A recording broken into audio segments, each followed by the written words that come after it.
We have more details on the early access plans for Pantheon Rise of the Fallen coming this December, like when some of the new playable races will be coming in, character customization, the meaning of EA, features that will be in, level caps, wipes, skills, etc.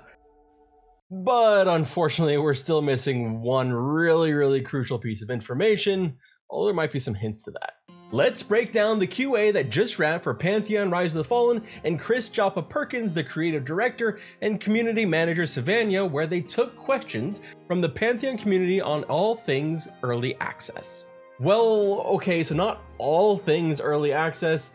I want to get the thing that they did not include out of the way because it's a personal frustration to me, so I'm sure it's going to be a frustration to some of you, because I really feel like we should have known by now. We do not have details on how Pantheon will be monetized in early access. This was a question that came up several times, one I asked a few times myself, but it sounds like they do not currently have an answer for it yet. There were some hints here and there. They said they're looking at industry standards, for example, and they mentioned the following: pledges will not need to subscribe during early access, though they didn't outright say that there would be a sub fee, though obviously that seems to be something they may be considering now with monetization.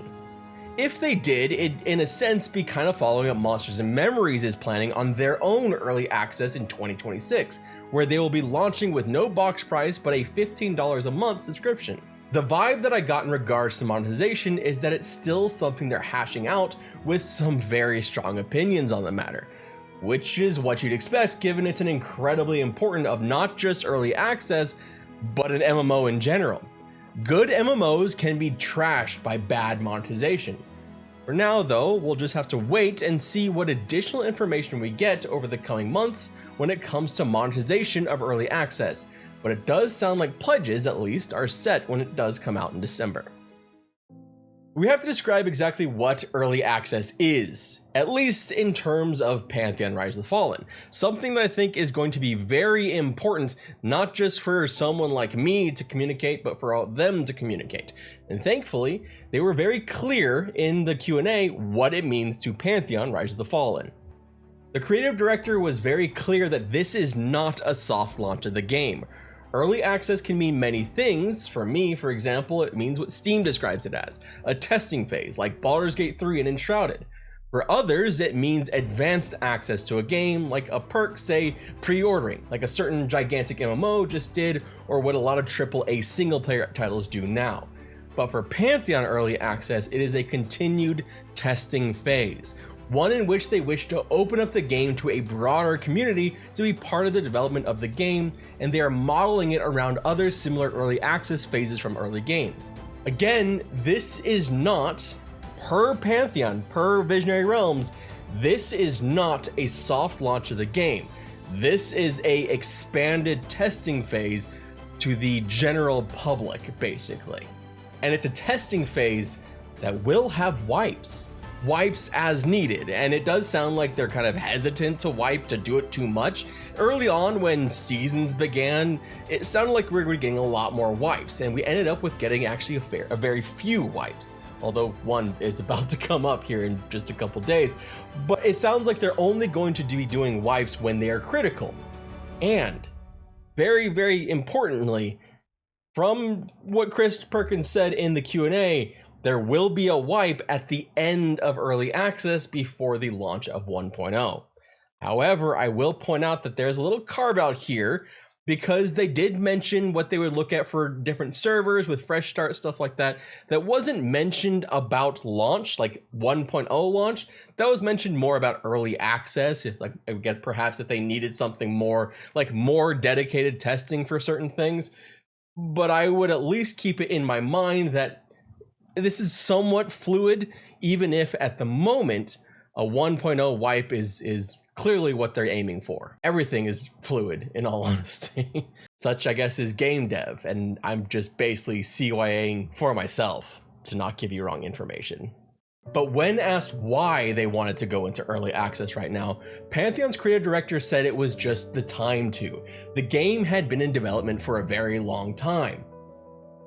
Yeah, I mean, they know it, we know it, everyone knows it.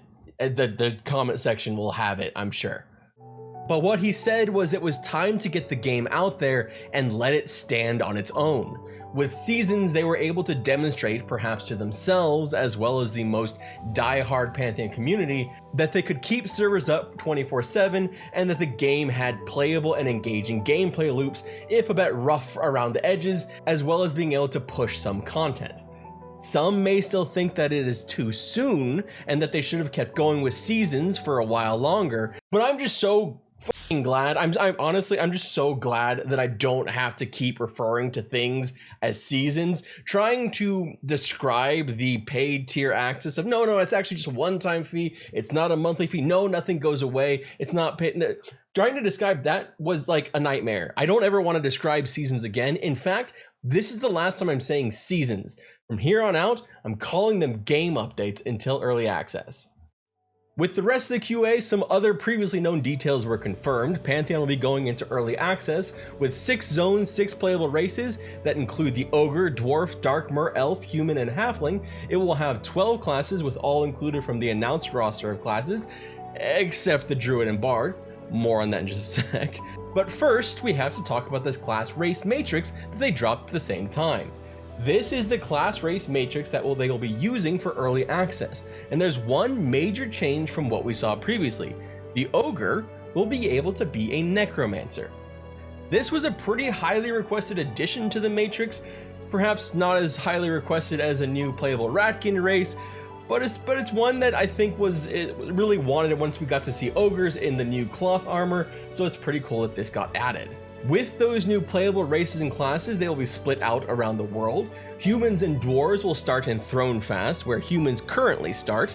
Elves and Halflings will start in Sorhirith, the other new starting zone coming in. And Darkmer and Ogres, well, they'll have their own little spot safe away from the goodly folk who wish their evil hearts harm. But expect this to be a temporary place and not a full zone to themselves or a starting city.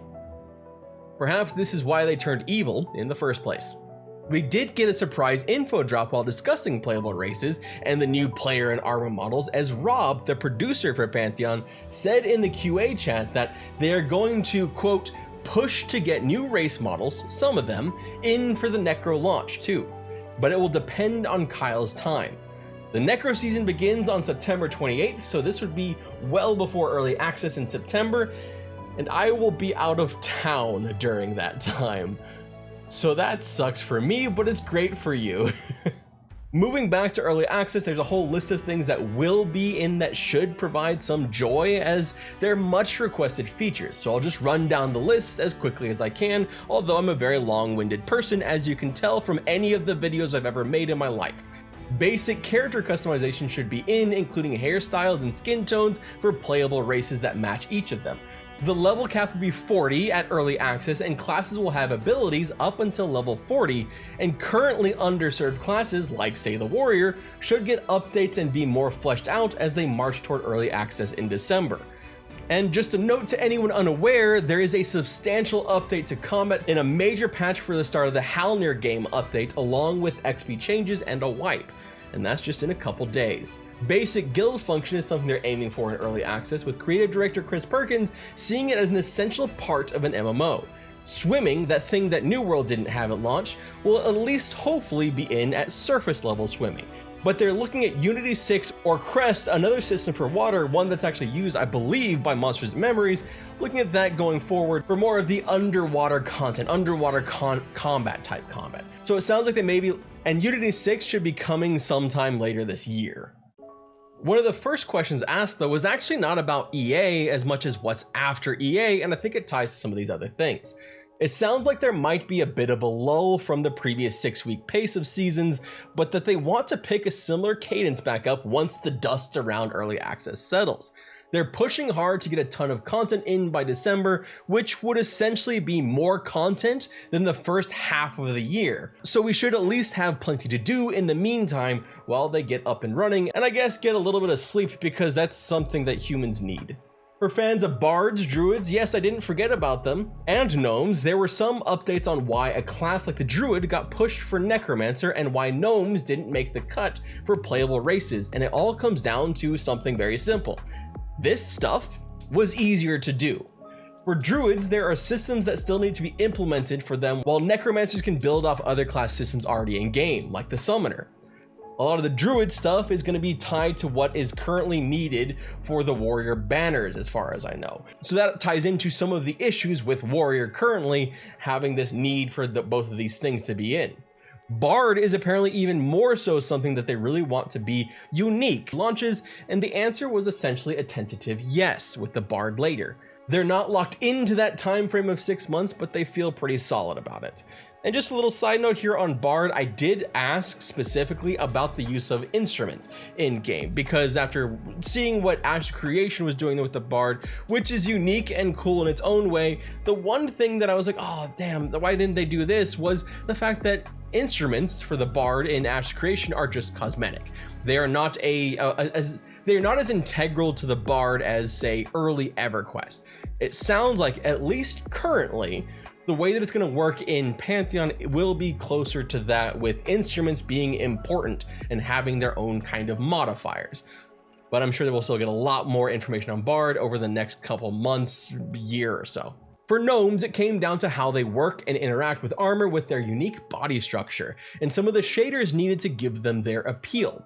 On screen is the gnome concept art, and there's definitely some extra stuff going on here. They join the Scar and the Archai as races that will need to be added post-EA, and there's no timeline on that. There will be updates to animation effects over the next few months as they gear up with polishing passes on the game, getting ready for EA, which, speaking of something not mentioned in the QA, but that we've already seen, there will be a new player tutorial, essentially just a few windows that were explaining base in-game functions. Nothing crazy, but it's still an important part of a first impression of the MMO, especially for those trying it for the very first time. Basically, probably not those of you watching this video unless you are just now coming in to watch Pantheon at this point. But maybe your friends, or your friends' friends, or your friends' friends' friends, or Kevin Bacon. How many degrees of separation is it between us and Kevin Bacon? I forget. But perhaps the highlight for me of the QA, I guess besides the whole thing about playable races coming in, hopefully by Necromancer, or at least some of them, was a greater explanation of what kind of perception system will be in, or rather the Pulse, a system that is currently being worked on for the game. For early access, there will be a return to NPC storyline dialogues, the ability to accrue player character flags, which I believe just means the world recognizing something you've done in some way and reacting to it appropriately, as well as NPC to NPC special interactions. These weren't expanded upon in any great depth, but we might get a look at what that might mean soon, as Pulse has been listed on the Halner Cave game update coming in just over a week. Game update. I'm not saying the other word. I won't refer to it anymore. That's about it for early access, the info we have at this point. I will link down below the link that has their little fact sheet, which is a little bit of a QA, as well as a link to the actual Q&A itself, which was recorded by none other than Drac of Static Group Live, so you can go watch that over there. But if you want something a little bit lighter, perhaps a little bit less dense than all of that, well, this was a really unexpected reference to EverQuest that I didn't know was going to be, and I learned about it from people watching a short that I did on Caraferm the Sleeper. Didn't know was going to be, and I learned about it from people watching a short I did on Sleeper the Caraferm.